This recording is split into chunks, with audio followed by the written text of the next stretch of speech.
Hey everybody, Kevin Mink from the Oklahoma County Conservation District coming to you from Edmond this morning, where we are at the lovely home of Patrick Bell, who has been raising some monarchs this season, and he's gonna give us a quick little tour of his outdoor rearing enclosures.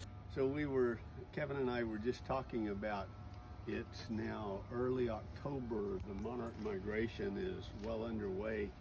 If you're paying attention to Journey North, you'll see that they're coming through Kansas and Oklahoma. What do you need pollinator wise? Well, Maximilian sunflower is well known to be blooming about the time of pollen, or about the time of the migration to the hibernation, if you will. But at least in my yard, this is swamp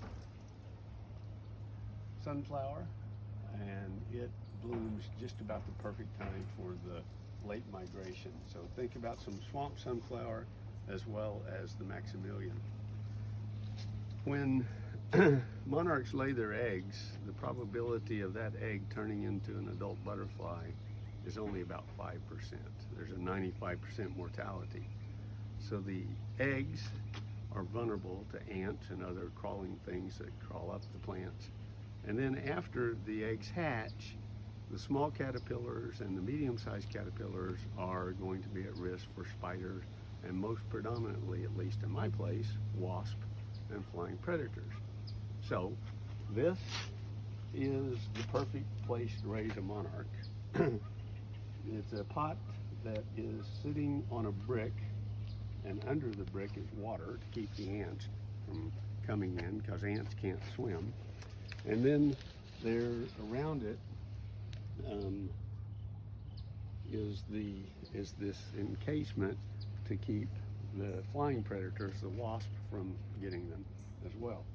So the monarchs grow and then they eventually turn into the chrysalis. And if you look right here, you can see a chrysalis that's probably a few days from being ready to emerge.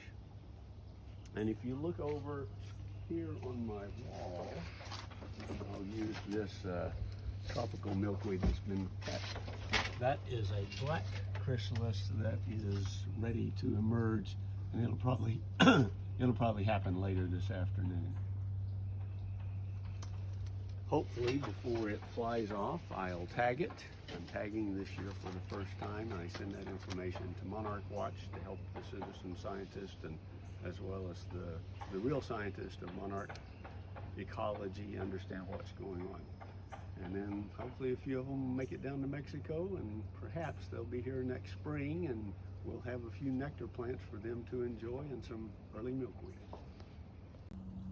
So there you go. Big thank you to Patrick. It's really neat to see his outdoor enclosures here. Also a good illustration of how you might be able to tackle some monarch rearing at home. Pretty exciting that he's going to get to watch a monarch emerge from his yard later today. Stay with us. Follow us here on Facebook. Follow our YouTube channel to see more videos. See y'all.